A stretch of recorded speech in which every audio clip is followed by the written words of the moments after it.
उत्तर प्रदेश के मुख्यमंत्री योगी आदित्यनाथ की और योगी आदित्यनाथ के सनातनी अभियान। प्रयागराज की जमीन से सीएम योगी ने एक बार फिर साफ किया कि सनातन पर प्रहार करने वालों को बख्शा नहीं जाएगा। माघ मेले के मंच से योगी ने नफरती गैंग, जाति धर्म में बांटने वालों और सनातन विरोधियों को चेतावनी दी। देखिए इस खास report.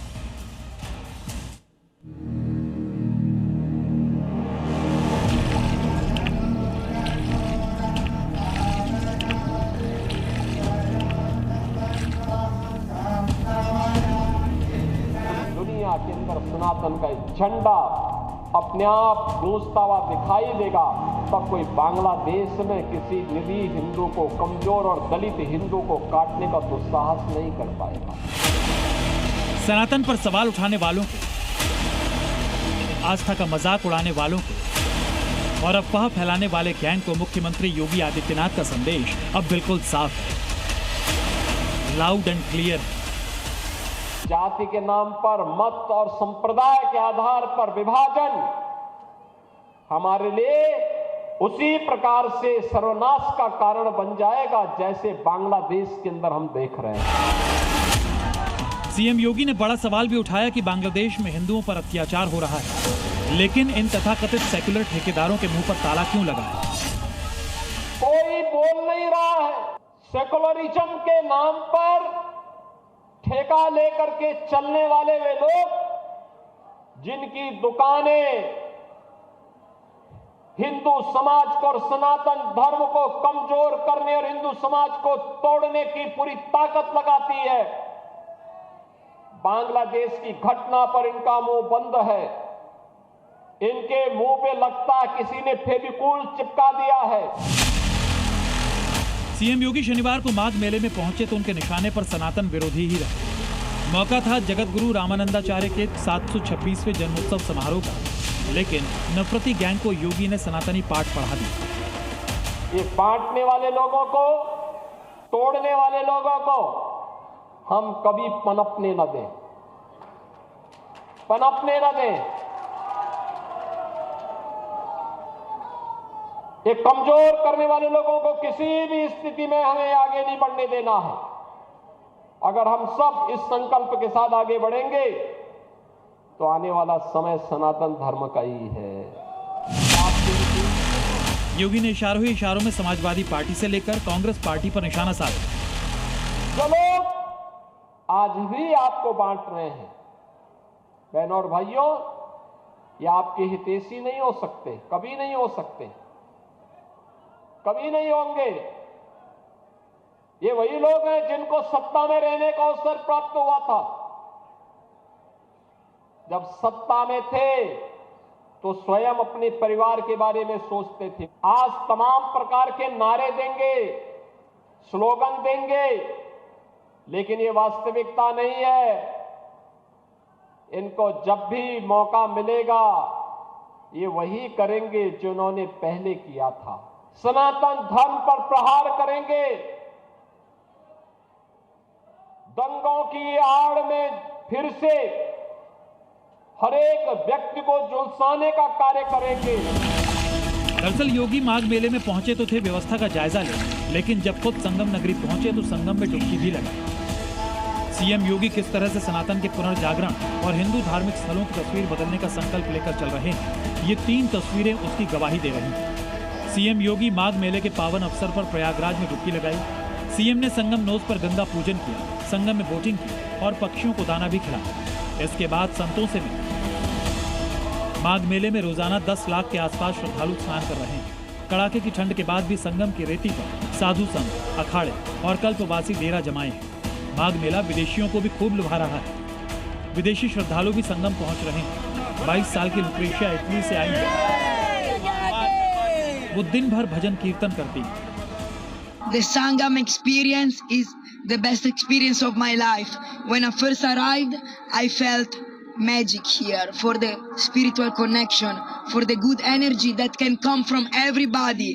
And of course the holy bath, when I did the holy bath, was the most beautiful experience ever. Makar Sankranti और मौनी अमावस्या के दिन संगम नगरी में भारी संख्या में सनातनी जुटने वाले हैं। लिहाजा सीएम योगी खुद ग्राउंड पर उतर तैयारियों का जायजा ले रहे हैं। ताकि प्रयागराज में आने वाले सनातनियों को किसी भी तरह की परेशानी का सामना न करना पड़े। प्रयागराज से मोहम्मद गुफरान के साथ ब्यूरो रिपोर्ट, जी मीडिया। एक तरफ योगी सनातन विरोधी गैंग को चेतावनी दे रहे हैं, तो दूसरी तरफ कुछ यूट्यूबर्स लाइक और व्यूज के लिए सनातन के खिलाफ साजिशें कर रहे हैं। माघ मेले में फेक वीडियो बनाकर के साधु संतों को बदनाम किया जा रहा है, तो दिल्ली के तुर्कमान गेट के हिंसा में भी सोशल मीडिया इन्फ्लुएंसर्स का एक बड़ा रोल है जो सामने आया, जहां भीड़ को जमा किया गया, पत्थरबाजी के लिए उकसाया गया। तो फिर सवाल ये उठता है कि इन्फ्लुएंसर की मानसिकता धर्म देखकर क्या बदल जाती है?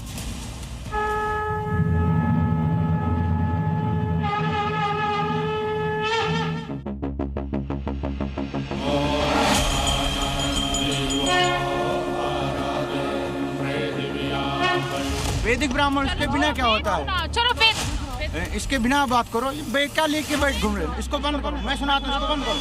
इसको एक बार बंद करो, मैं सुनाता हूँ। अरे मैं सुनाता हूँ, इसको गायत्री मंत्र सुना दो। गायत्री मंत्र। भगवा के खिलाफ साजिश का योगी फोर्स करेगी हिसाब।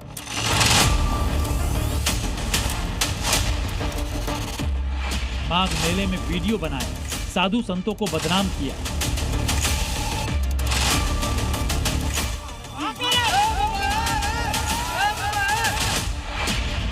इन्फ्लुएंसर की मानसिकता धर्म देखकर बदल जाती है।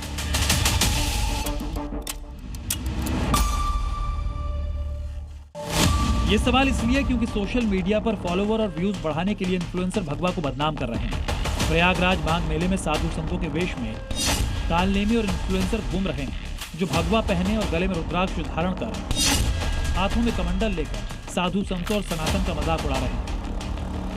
माघ मेले में हजारों लाखों लोगों के सामने ढोंग रचकर वीडियो बना रहे हैं ताकि सनातन को बदनाम करने वाले वीडियो वायरल हो सके।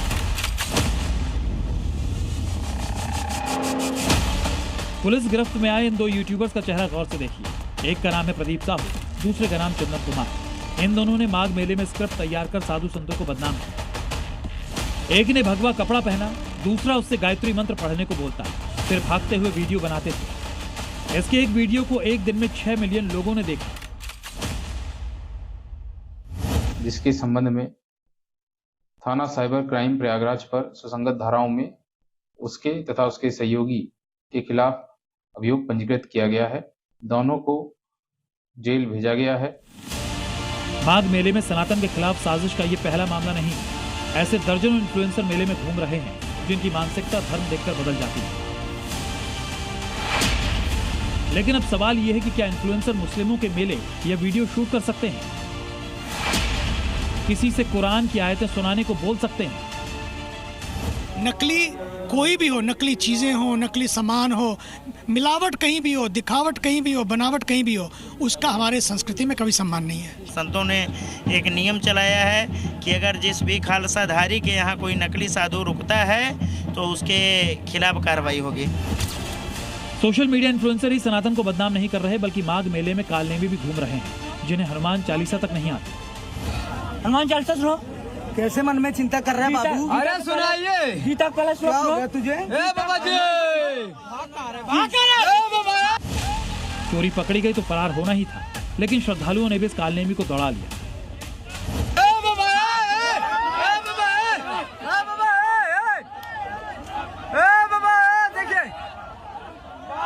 ये तस्वीर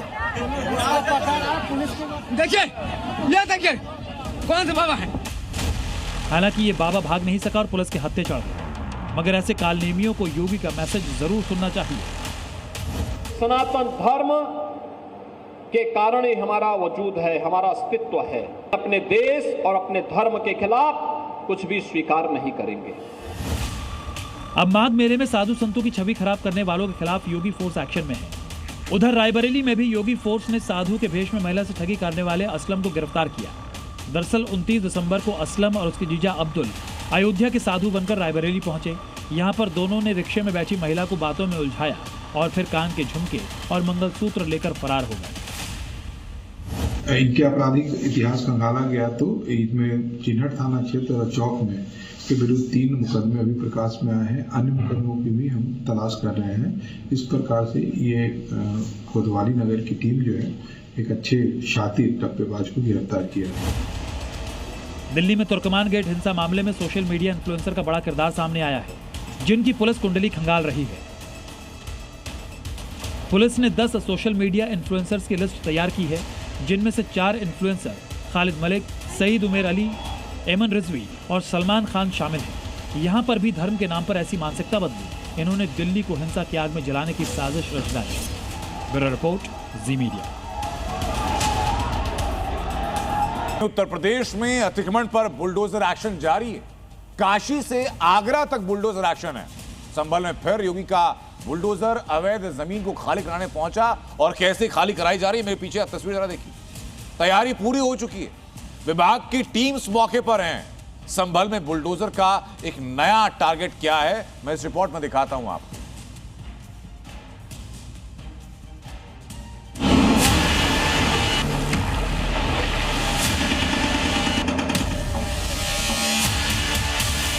यूपी में बाबा का बुलडोजर उसी टॉप गियर पर है जिस पर पिछले साल था। कब्जा गैंग पर पीला पंजा वैसे ही बरस रहा है जैसे पिछले साल अवैध निर्माणों को ध्वस्त कर रहा था। साल भले ही बदल गया हो, लेकिन कब्जा गैंग पर सीएम योगी की नीति नहीं बदली। संभल और काशी से ताजनगरी आगरा तक बुलडोजर फुल स्पीड पर जो अवैध निर्माण है उसे जमींदोज किया जा रहा है। वाराणसी में दाल मंडी के बाद मणिकर्णिका घाट पर बुलडोजर गरज रहे हैं, तो संभल में बुलडोजर को नया टारगेट मिल गया। उधर आगरा में भी अवैध कॉलोनियों पर बुलडोजर प्रहार हो रहा है। कब्जा करने की प्रवृत्ति, मैं आपको इस बात के लिए आश्वस्त करता हूं, कब्जा कोई भी करेगा, किसी भी स्मारक पर, किसी भी पौराणिक स्थल पर, वो कोई भी होगा, उसको छोड़ूंगा तो नहीं। संभल में बुलडोजर लगातार गरज रहा है। यहाँ अवैध मस्जिद, अवैध मदरसे गिराए जा रहे हैं। कब्रिस्तान की जमीन को खाली करवाया गया है। सरकारी तालाबों की जमीन से अवैध कब्जे हटाए गए और अब बुलडोजर का नया टारगेट सेट हो गया। ये तस्वीरें संभल के सिरसी कस्बे की हैं, जहां सरकारी जमीन पर मुस्लिम समुदाय के लोगों ने अपने मकान खड़े कर लिए। ये सभी मकान अवैध तरीके से बनाए गए हैं। अब प्रशासन ने पैमाइश शुरू कर दी है। दरअसल संभल के कुछ भाईजानों ने खाद इकट्ठा करने के लिए इस्तेमाल किए जाने वाली सरकारी जमीन पर अपने मकान खड़े कर लिए। यहाँ 810 वर्ग मीटर जमीन को पाट कर मकान बना लिए। सरकारी जमीन पर कब्जा कर 8 मकान और एक मस्जिद बनाई गई है। यही नहीं, सरकारी जमीन पर खेती भी की जा रही है। लेकिन अब ऐसे लोगों की खैर नहीं। कोर्ट के आदेश के बावजूद मकानों के अवैध निर्माण न हटाने पर प्रशासन ने सख्त रुख अख्तियार कर कब्जा गैंग को बेदखली का नोटिस थमा दिया है। उधर काशी में दाल मंडी के बाद बुलडोजर मणिकर्णिका घाट की तरफ मुड़ गया। ये बुलडोजर एक्शन अवैध निर्माण पर नहीं बल्कि डेवलपमेंट के लिए हो रहा है। इस दौरान कई मंदिरों को भी हटाया गया। दरअसल काशी के कायाकल्प के लिए मणिकर्णिका से सिंधिया घाट तक कॉरिडोर बनाया जाना है, जिससे घाटों पर आने वाले तीर्थ यात्रियों को बेहद सुविधा मिलेगी। दोनों घाटों के बीच कनेक्टिविटी बढ़ेगी। शानदार भव्य कॉरिडोर बनाने का दावा कर रहा है, लेकिन इस दावे से पहले जो विकास का बुलडोजर काशी के इस घाट पर गरज रहा है, वो तस्वीरें काफी दर्दनाक हैं और अंदर से मायूस करने वाली। तो आप उस भावना पे चोट ही है। ये बुलडोजर जो भी चला है, आप डेवलपमेंट करो, पर इसका मतलब ये नहीं कि पुरानी चीज़ों को तोड़ के करो। आप रेनोवेशन कर सकते हो, कुछ अल्ट्रा मॉडर्न फैसिलिटी लगा सकते हो। वहीं आगरा में भी अवैध रूप से विकसित की जा रही कॉलोनी पर बुलडोजर चला। न सिर्फ निर्माण ध्वस्त कर दिया गया, बल्कि कॉलोनी के अंदर विकसित की गई सड़कें और बाउंड्रीज भी उखाड़ दी गई। ब्यूरो रिपोर्ट, जी मीडिया। बात उत्तर प्रदेश में अपराधियों पर योगी फोर्स की वक्र दृष्टि। अलग अलग शहरों के नाम बताता हूं, लेकिन घटनाक्रम कैसे एक है वे दिखाऊंगा आपको। उत्तर प्रदेश का ग्रेटर नोएडा, उत्तर प्रदेश का मथुरा, प्रयागराज, झांसी और आजमगढ़। योगी फोर्स का ऑपरेशन लंगड़ा इस हर जिले में जारी रहा। इनामी बदमाश भी पकड़ में आए, शातिर गौकश भी निशाना बने। इलाज का एक ही तरीका है, क्राइम के लिए सीधा एक्शन। उत्तर प्रदेश आज कानून व्यवस्था और सुरक्षा की दृष्टि से देश के अंदर एक मॉडल स्टेट के रूप में अपने आप को स्थापित करने में सफल हुआ। योगी फोर्स का एक्शन, यूपी में ऑपरेशन खल्लास ऑन। अपराधियों और माफियाओं के खिलाफ कार्रवाई कैसे होनी चाहिए, आज उदाहरण उत्तर प्रदेश का लोग देते हैं। चुन चुन कर होगा हिसाब, यूपी से अपराध साफ। गुंडागिर्दी नहीं, गुंडा टैक्स नहीं, माफिया राज नहीं, मनमानापन नहीं, बल्कि अपराध और अपराधियों के प्रति जीरो टॉलरेंस। अपराध के खिलाफ योगी का हंटर, टारगेट पर गैंगस्टर। माफिया सब मिट्टी में मिल गए, माफिया कुछ नहीं बचाया। योगी आदित्यनाथ जो कहते हैं वो करके दिखाते हैं। यूपी को अपराध मुक्त बनाने की राह में जो भी आएगा वो ऐसे ही बुलेट खाएगा। योगी राज यानी वो प्रदेश जहां क्राइम के खिलाफ जीरो टॉलरेंस सिर्फ नारा नहीं नीति है, जहां अपराध करने पर नो इफ नो बट इलाज सिर्फ बुलेट है। ग्रेटर नोएडा हो या फिर मथुरा, आजमगढ़, झांसी से लेकर प्रयागराज तक अपराधियों के खिलाफ योगी फोर्स का ऑपरेशन लंगड़ा ताबड़तोड़ जारी है। योगी फोर्स के ऑपरेशन खल्लास का पहला चैप्टर देख लीजिए। ग्रेटर नोएडा में दादरी पुलिस की बड़ी कार्रवाई में 25-25 हजार के 2 इनामी बदमाश मुठभेड़ के बाद दबोचे गए हैं। ये वही बदमाश हैं जिन्होंने कुछ दिन पहले कैमराला गांव के पास गाड़ी हटाने के बाद में हरकेश की पीट कर हत्या कर दी थी। लोकल इंटेलिजेंस और खुफिया सूचना पर पुलिस ने घेराबंदी की, लेकिन इस बीच बदमाशों ने फायरिंग की। जवाबी कार्रवाई में 2 बदमाशों को पुलिस ने लंगड़ा बना दिया। दोनों का आपराधिक इतिहास है। अनुज के ऊपर 4 मुकदमे हैं तथा सक्षम शर्मा के ऊपर 7 मुकदमे हैं। इन्हें तत्काल उपचार हेतु अस्पताल में भर्ती कराया गया है तथा अग्रिम विधिक कार्रवाई प्रचलित है। वहीं मथुरा में भी यूपी पुलिस को बड़ी कामयाबी मिली है। टेम्पो ड्राइवर की हत्या कर लूट करने वाले 20-20 हजार के नामी 2 बदमाशों को जमुना पार और जैत पुलिस की संयुक्त टीम ने मुठभेड़ के बाद दबोच लिया। दोनों बदमाश गोली लगने से घायल हुए हैं, जिनके पास से हथियार और लूटा गया मोबाइल बरामद हुआ है। प्रयागराज में भी योगी फोर्स का एक्शन देखने को मिला, जहां प्रयागराज के फूलपुर इलाके में पुलिस और बदमाशों के बीच मुठभेड़ हुई। चेकिंग के दौरान बाइक सवार बदमाशों ने पुलिस पर फायरिंग की। जवाबी कार्रवाई में आजिम राइन के पैर में गोली लगी, जबकि उसका साथी मोहम्मद सुहेल को दौड़ाकर गिरफ्तार कर लिया गया। दोनों आरोपी 8 जनवरी को ज्वेलर्स शनि सोनी के साथ मारपीट और फायरिंग के मामले में वांटेड थे। घायल को इलाज हेतु अस्पताल में भेजा गया है तथा उक्त प्रकरण में दोनों अभियुक्तों को गिरफ्तार किया गया है। आज के प्रकरण में अभियोग पंजीकृत कर विधिक कार्रवाई प्रचलित है। मौके पर शांति व्यवस्था कायम है। वहीं झांसी में पुलिस को ऑपरेशन क्लीन के तहत एक और बड़ी कामयाबी हासिल हुई। यूपी पुलिस और 25 हजार के इनामिया बदमाश के बीच मुठभेड़ हो गई। घेराबंदी के दौरान बदमाश ने पुलिस पर फायरिंग की। जवाबी कार्रवाई में बदमाश मुकेश झा के पैर में गोली लगी और वो योगी फोर्स के हत्थे चढ़ गए। योगी फोर्स के रडार पर गौकश भी हैं। आजमगढ़ में पुलिस और बदमाशों के बीच मुठभेड़ हो गई। इस दौरान गोकशी और गैंगस्टर एक्ट से जुड़ा एक शातिर अपराधी इकरार को पुलिस ने लंगड़ा बना दिया, जबकि उसका एक साथी अंधेरे का फायदा उठाकर फरार हो गया। पुलिस ने मौके से अवैध तमंचा, कारतूस और बिना नंबर की बाइक बरामद की है। मैसेज क्लियर है, अपराध किया है तो फिर योगी फोर्स पक्का इलाज करने के लिए तैयार बैठी है। रिपोर्ट और अब उस सनसनीखेज वारदात की पूरी परत मैं आपके सामने खोलने जा रहा हूं, जिसने काशी की पवित्र गलियों में दहशत फैला दी, जहां भरोसे की आड़ में 3 करोड़ की चोरी की साजिश रची गई। कैसे केयरटेकर उसका मास्टरमाइंड निकला और कैसे उत्तर प्रदेश की पुलिस ने 48 घंटों में पूरा खेल खोल दिया, ये एक्सक्लूसिव रिपोर्ट जरा आप जरूर देखिए।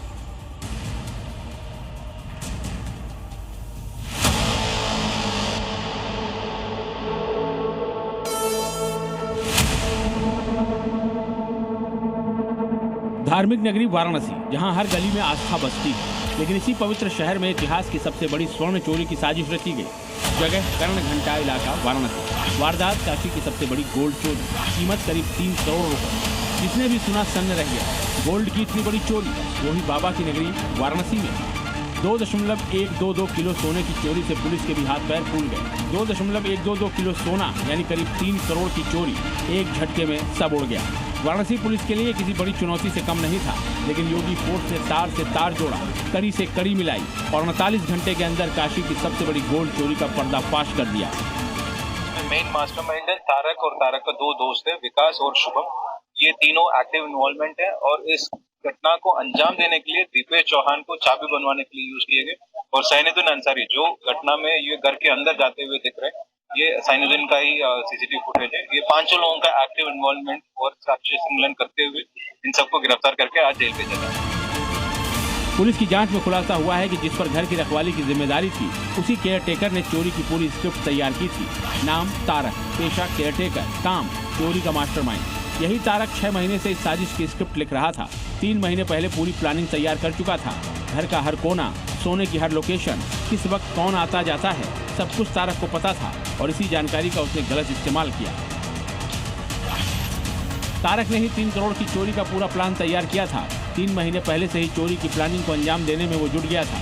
फिर जहां सोना रखा था उस फ्लैट की डुप्लीकेट चाबी बनाई थी और चोरी की वारदात को अंजाम देने की जिम्मेदारी अपने साथियों को सौंपी थी।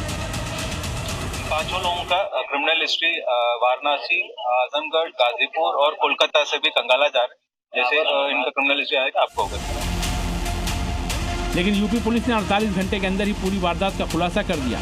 5 आरोपियों को गिरफ्तार भी कर लिया और 100% चोरी के माल को बरामद भी कर लिया। ब्यूरो रिपोर्ट, जी मीडिया। सीएम योगी का अवैध धर्मांतरण के खिलाफ स्टैंड क्लियर है। अवैध धर्मांतरण देश और समाज के लिए साजिश है जिसे किसी भी सूरत में बर्दाश्त नहीं किया जाएगा। और इसी के बाद योगी फोर्स ने धर्मांतरण के खिलाफ एक्शन मोड अपनाया। गजवा हिंद का जो सपना देख रहे हैं, चांगू के किले को मटिया मेट कर दिया। फिर केजीएम के डॉक्टर रमीज को गिरफ्तार किया। अब कानपुर देहात में धर्मांतरण का ऐसा ही मामला सामने आया।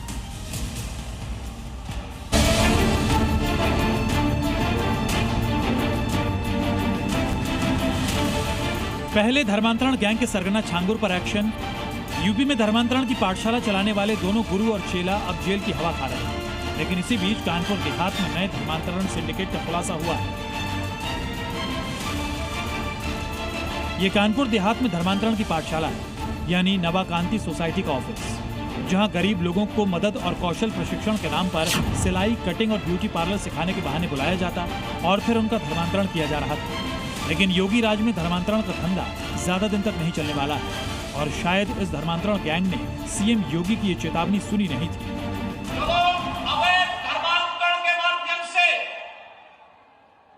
राष्ट्रांतरण की कुत्सित मंशा के साथ भारत के अंदर कार्य करना चाहते हैं, उनकी मंशा कभी सफल नहीं होने वाली है, कभी सफल नहीं होने वाली है। नवाकांति ऑफिस में गार्ड का काम करने वाले राम भरोसे को जब पता चला कि इस ऑफिस में मदद के नाम पर जबरन धर्मांतरण कराया जा रहा है तो उन्होंने पुलिस में जाकर इसकी पोल खोली। लालच दे के पैसा देते रहे, उसी से हम लोग काम करते रहे। क्या करते थे वहाँ पे? आपके पति गाड़ी चलाते थे या क्या होता? सिक्योरिटी, स्कूल में सिक्योरिटी करते। हालांकि धर्मांतरण गैंग को जब इसकी भनक लगी तो गार्ड को डराने धमकाने लगे, जिसके बाद से वो फरार है। पति के साथ डरवाए धमकाए गए तो वो सुबह से गायब हैं, पता नहीं कहाँ निकल गए, घर में अभी तक आए नहीं। कौन डरवा धमका? सोसाइटी, नवाकांति सोसाइटी वाले। वो कह रहे थे धर्म परिवर्तन कराना चाहते थे, हम लोगों को नहीं पसंद आया।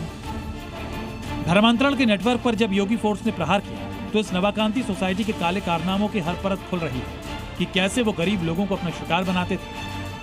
जांच में जो खुलासा हुआ उसके मुताबिक धर्मांतरण सिंडिकेट गरीब बस्तियों को टारगेट कर रहा था। आर्थिक रूप से कमजोर लोगों को झांसा दिया जाता था। इनके टारगेट पर खासकर दलित समुदाय था, जिनको मदद और कौशल प्रशिक्षण के नाम पर जाल में फंसाया जा रहा था। सिलाई, ब्यूटी पार्लर जैसे ट्रेनिंग देकर लोगों को भरगलाया जा रहा था। वहीं हैंडपंप जैसी दूसरी सुविधाओं को भी देने का लालच दिया जा रहा था। धर्मांतरण गैंग का साथ देने वालों को 6000 प्रतिमाह देने का वादा किया जाता था। यही नहीं, मीटिंग के दौरान बाइबल भी पढ़वाई जाती थी। साथ ही मीटिंग्स में विदेशी लोगों की मौजूदगी भी होती थी। धर्मांतरण का जो मामला है कानपुर देहात में कई जगहों पर, कई कोनों पर इसके केंद्र बनाए गए हैं, लेकिन जो इसका मेन सेंटर है वहां पर हम खड़े हैं। वहां पे मेरी मौजूदगी आप दिखा दें। ये जो मेन सेंटर है, यहाँ से लोगों को धर्मांतरण के लिए प्रेरित किया जाता था, ब्रेन वॉश किया जाता था। नवाकांति कम्युनिटी बोरवेल्स है, यहाँ पे तमाम तरीके के लोगों को प्रबोधन दिए जाते थे। और आप देख रहे हैं नवाकांति सिलाई सेंटर है, इलेक्ट्रिक टेक्निकल है, वेंडिंग है, प्लम्बिंग है। तमाम तरीके से लोगों को दूर दूर से, ग्रामीण क्षेत्रों से गरीब लोग हैं जो खेती बाड़ी करते हैं, दलित, ज्यादातर लोग दलित समुदाय के लोगों को निशाना बनाया जाता था। धर्म अपनाने से इनकार करने पर धमकी देने और पैसे दोगुने वापस लेने के दबाव के आरोप भी लगे हैं। पीड़ित की शिकायत पर पुलिस ने FIR दर्ज कर जांच शुरू कर दी है और कुछ लोगों को हिरासत में भी लिया गया है। अब इस धर्मांतरण मामले की तह तक जांच हो रही है और फिर कानपुर देहात में जबरन धर्मांतरण का जहर फैलाने वालों को सीएम योगी छोड़ेंगे नहीं, क्योंकि सीएम योगी ने पहले ही कहा है सनातन में घुसपैठ बर्दाश्त नहीं होगी। ब्यूरो रिपोर्ट, जी मीडिया। और अब बात Jaipur hit and run case. एक बार फिर जयपुर में बेलगाम रफ्तार का कहर सामने आया। तेज रफ्तार ऑडी कार ने सड़क के किनारे बैठे हुए लोगों को रौंद दिया। 16 लोग इसका शिकार बने। सोचिए, एक व्यक्ति की मौत हो चुकी है। इन 16 में से कई लोग ऐसे हैं जो जिंदगी और मौत के बीच झूल रहे हैं। अब सवाल यह आता है कि ड्रंक एंड ड्राइव पर सख्ती कब होगी और कब सड़कों पर यह खूनी कहर रुकेगा। यह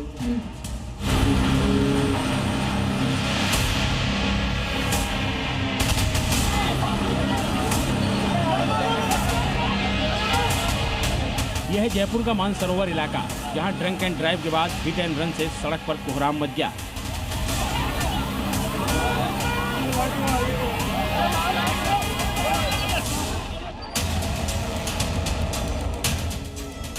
जरा इस तस्वीर को देखिए। खरबाज सर्किल पर तेज रफ्तार ऑडी कार आई और डिवाइडर से टकराई। कंट्रोल खोते ही कार सड़क किनारे लगे ठेलों को रौंदती चली गई।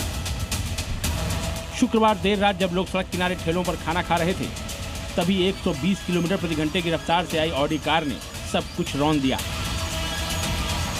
खाना खा रहे लोग संभल भी नहीं पाए और तेज रफ्तार ऑडी मौत बनकर उन पर टूट पड़ी। टक्कर इतनी भीषण थी कि 10 ठेले पलट गए। चारों तरफ चीख पुकार मच गई। प्रत्यक्षदर्शियों की माने तो कार 30 मीटर तक सड़क किनारे लगे ठेलों और रेहड़ियों को टक्कर मारती हुई आगे जाकर पेड़ से जा टकराई और रुक गई। हादसे में ठेले पर काम करने वाले भीलवाड़ा के रमेश बैरवा की मौके पर ही मौत हो गई। घायलों को जयपुरिया अस्पताल और SMS ट्रॉमा सेंटर में भर्ती कराया गया है, जहां 4 लोगों की हालत गंभीर बनी हुई है। जयपुर पुलिस कमिश्नरेट का पत्रकार कॉलोनी जो थाना है वहां मौजूद हूं, जहां पे इस किलर ऑडी कार को जब्त किया गया है और यहाँ पे रखा गया। आप देखेंगे कि इस ऑडी कार की स्थिति देख के आप अंदाज़ा लगा सकते हैं कि ये एक्सीडेंट कितना भयावह होगा और उस समय कैसे हालात रहे होंगे। 3 जो कार सवार थे उसमें फरार हैं। एक पप्पू नाम के व्यक्ति को देर रात डिटेन किया गया है। पुलिस थाना पत्रकार कॉलोनी में उसको यहाँ पे रखा गया है। लगातार पूछताछ की जा रही है। यह ऑडी कार दमनदीप के एक ट्रस्ट के नाम रजिस्टर्ड है।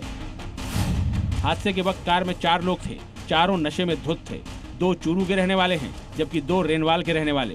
पुलिस ने रेनवाल के रहने वाले पप्पू को गिरफ्तार कर लिया है, जबकि कार चला रहा दिनेश रणवा और बाकी दोनों आरोपी फरार हैं। पुलिस को तीनों आरोपियों की तलाश है। नशा, रफ्तार और लापरवाही ने एक शख्स की जान ले ली और कई लोगों की जिंदगी खतरे में डाल दी। कई परिवार उजड़ गए हैं। सवाल यही है कि नशे में गाड़ी चलाने वालों पर लगाम कब लगेगी। ब्यूरो रिपोर्ट, जी मीडिया। अब बात पाकिस्तान की, जहां पाकिस्तान ने एक बार फिर यह साबित किया कि वो सिर्फ एक मुल्क नहीं है, बल्कि चलता फिरता एक फेल्ड स्टेट है। इस फेल्ड मुल्क में बचे हैं तो सिर्फ कट्टरपंथी बचे हैं, आतंकी बचे हैं और मजदूर बचे हैं। पढ़े लिखे लोग वो कह रहे हैं कि ज्यादा मुल्क में अब कुछ बचा नहीं है और जिन्ना के सपनों वाला पाकिस्तान बर्बादी की गर्त में जा चुका है। भिखारी पाकिस्तान, कंगाल पाकिस्तान, बदहाल पाकिस्तान, भूखा प्यासा पाकिस्तान। 25 करोड़ पाकिस्तानियों की मुफलिसी और गरीबी पर हम क्या ही बोले, जब मुल्क की आवाम ही खुद अपने जीवे जीवे पाकिस्तान में घुट घुट कर मर रही हो, दाने दाने को तरस रही हो, पाई पाई के लिए पिस रही हो। आज की तारीख में पाकिस्तान दुनिया का इकलौता ऐसा वाहिद मुल्क है जिसकी ऐसी पहचान है कि खुद मुल्क की आवाम भी शर्मसार होकर, नजरें झुकाकर, चुपचाप देश छोड़कर निकल जाने में ही अपनी भलाई समझती है। और इसकी तस्दीक कर रही है ये रिपोर्ट। आंकड़ों के मुताबिक पाकिस्तान में आधी से ज्यादा आवाम मजदूरी करने को मजबूर है। पाकिस्तान में सरकारी और प्राइवेट नौकरी लगातार कम हो रही है। डेटा से पता चलता है कि 8,32,000 माइग्रेंट्स में से केवल 2.6% ही बहुत ज्यादा क्वालिफाइड है और हर साल बाहर जाने वाले 20 लाख पाकिस्तानियों में सिर्फ 5.3% बहुत ज्यादा स्किल्ड है। लेकिन सच्चाई यह है कि दुनिया भर में काम के नाम पर जाने वाले पाकिस्तानी भीख मांगकर गुजारा कर रहे हैं और मुल्क में बेरोजगारी और अंडर एम्प्लॉयमेंट लगातार बढ़ रहा है। पाकिस्तान में ब्रेन ड्रेन का सैलाब आ गया है और इस सैलाब से पाक के हालात कंगाली में आटा गीला होने जैसे हो गई है। खबर है कि सिर्फ 2 साल में करीब 11,000 इंजीनियर्स मुल्क छोड़कर जा चुके हैं। 5,000 डॉक्टर्स ने पाकिस्तान को अलविदा कह दिया। साथ ही 13,000 अकाउंटेंट्स ने भी विदेश जाने में भलाई समझी। पाकिस्तान के युवाओं की बदहाली की रिपोर्ट साबित कर रही है कि मुल्क की हाइब्रिड सरकार ने आवाम का क्या हाल कर दिया है। विदेशों में बैठे पाकिस्तानी अपने परिवार को जो मोटी रकम भेज रहे हैं वो सब खाने पीने और बिजली गैस का बिल चुकाने में खर्च हो रहा है। यानी जिस परिवार का कोई शख्स विदेशी मुल्क में मजदूरी नहीं कर रहा, उसके लिए पाकिस्तान में 2 वक्त की रोटी का जुगाड़ करना भी मुश्किल है। और इसके लिए जिम्मेदार है पाकिस्तान के स्ट्रक्चरल और पॉलिसी से जुड़ी दिक्कतें। पाकिस्तान में डाउनस्ट्रीम सेक्टर को कच्चा माल सप्लाई करने वाली बेस इंडस्ट्री का बुरा हाल है। इंडस्ट्रियल इस्तेमाल की बजाय घरेलू खपत के लिए नेचुरल गैस का गलत बंटवारा हो रहा है। ऊंचे टैरिफ के जरिए बहुत ज्यादा सुरक्षा देने की नीति है। बहुत ज्यादा रेगुलेशन और भारी भरकम टैक्स, साथ ही एग्रीकल्चरल रिसर्च और डेवलपमेंट में कम इन्वेस्टमेंट भी इसके जिम्मेदार है। और यही वजह है कि पाकिस्तान का युवा पढ़ाई की जगह कमाई पर ध्यान दे रहा है। ग्रेजुएट बेरोजगारी का आंकड़ा 23 से 33% के बीच है और अगर लेबर सप्लाई सच में कम हो रही होती तो मुल्क में रियल सैलरी बढ़नी चाहिए थी, लेकिन ऐसा कुछ भी नहीं है। यही वजह है कि सिर्फ 2 सालों में लगभग 15 लाख लोगों ने पाकिस्तान की नापाक जमीन को अलविदा कह दिया और इसमें बड़ी संख्या में पेशेवर शामिल हैं। यानी पाकिस्तान में सिर्फ बचे हैं तो मूर्ख सियासतदान, भगौड़े फौजी और मजदूर, जो पाकिस्तान के मुस्तकबिल को मुश्किल में डालने की पूरी तैयारी कर चुके हैं। ब्यूरो रिपोर्ट, जी मीडिया। और अब बात पाकिस्तान की ड्रोन वाली साजिश की। भारत की चौकस निगाहों ने पाकिस्तान की नापाक साजिश को एक बार फिर नाकाम किया। ड्रोन से भेजे गए हथियार, टारगेटेड किलिंग की साजिश और 26 जनवरी से पहले दहशत फैलाने की तैयारी। इस बार भी मुनीर आर्मी की चाल बेकार हुई और हिंद की सेना ने पाकिस्तान के नापाक प्लान को एक्सपोज किया।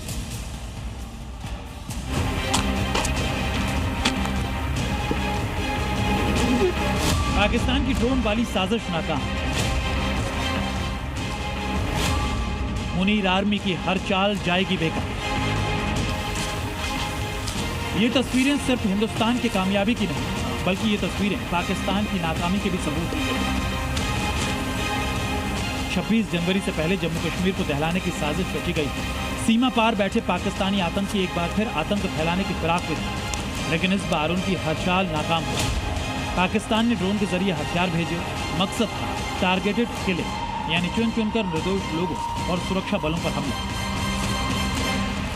लेकिन सांबा सेक्टर में भारतीय सुरक्षा बलों ने ड्रोन समेत हथियार पकड़ लिए और पाकिस्तान की साजिश को मिट्टी में मिला दिया। पाकिस्तान से ड्रोन के जरिए 2 पिस्तौल, 3 मैगजीन, 1 ग्रेनेड और भारी मात्रा में जिंदा कारतूस भेजे गए। ड्रोन गिरने के बाद पूरे इलाके में सर्च ऑपरेशन चलाया गया।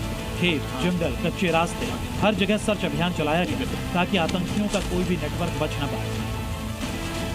आप देख सकते हैं कि किस तरह से बीएसएफ द्वारा यहाँ पर पूरे इलाके को घेर कर बड़े पैमाने पर जो तलाशी अभियान है वो चलाया जा रहा है कि क्या कोई और कंसाइनमेंट तो नहीं भेजी गई या किसी तरह से और कोई ऐसी साजिश जो है वो यहाँ पर ना रची गई हो। लगातार ड्रोन के जरिए ये जो साजिशें हैं वो नए साल पर यहाँ पर की जा रही हैं। इससे पहले पुंछ में भी इसी तरह की एक बड़ी साजिश जो है वो यहाँ पर की गई थी, जिसके यहाँ पर सुरक्षा बलों ने नाकाम किया था। वहाँ से भी भारी मात्रा में जो एम्युनिशन है और आईडीज हैं वो यहाँ पर रिकवर भी की गई थी। और यहाँ पर अब कहीं ना कहीं सुरक्षा बल जो है पूरे इलाके को खंगाल रहे हैं। सांबा इंटरनेशनल बॉर्डर का इलाका काफी संवेदनशील है और कई बार यहाँ से जो एक्टिविटी है वो यहाँ की गई है। आप देख सकते हैं कि ये जो इलाका है कितना खतरनाक है, कितना घना जंगल है और यहाँ पर कई सारी चुनौतियां जो हैं वो सुरक्षा बलों के सामने है। और यही कारण है कि इन इलाकों को खंगाल कर सुरक्षा बल सुनिश्चित कर रहे हैं कि किसी तरह की और कंसाइनमेंट तो नहीं यहाँ पर भेजेगी। और कौन इस ड्रोन द्वारा भेजी गई कंसाइनमेंट को यहाँ पर भेज रहा था वो भी यहाँ पर जो है वो भी यहाँ पर फाइंड आउट करना जो है काफी ज्यादा जरूरी है।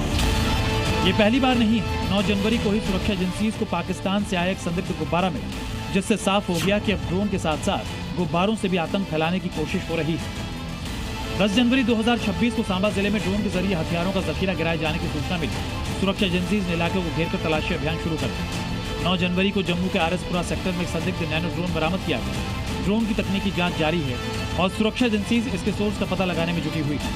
1 जनवरी 2026 को पुंछ जिले में एलओसी के पास पाकिस्तानी ड्रोन से गिराया गया करीब 2 किलो वजन का आईईडी, गोला बारूद और नशीले पदार्थ बरामद किए। सुरक्षा बलों ने मौके पर पहुंचकर पूरे इलाके की सघन तलाशी ली।